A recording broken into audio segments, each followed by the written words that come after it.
అక్కడ కనిపిస్తున్న నా ఇద్దరు పిల్లలు ట్రైన్ చూద్దామంటే, మా అత్తగారి ఊరు పిఠాపురంలో ఉన్న రైల్వే స్టేషన్‌కి తీసుకెళ్ళాను. అక్కడ కనిపిస్తున్న అతను ఒక మూగతను. క్షమించాలి, అతను కాదు, మూగతను. నాలుక ఉండి మాట్లాడడం రాని వాళ్ళు. అంటే అసహ్యమైన లాంగ్వేజ్ మాట్లాడుతున్న వాళ్ళు మగవాళ్ళు.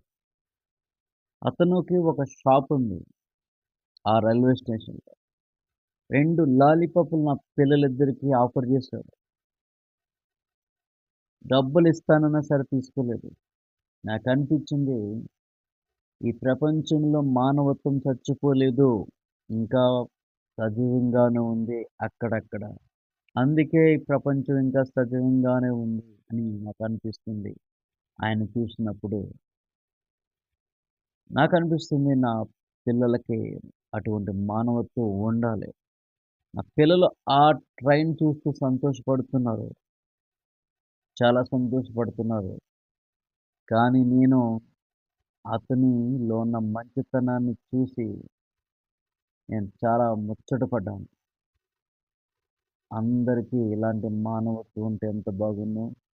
మీ భద్ర సార్.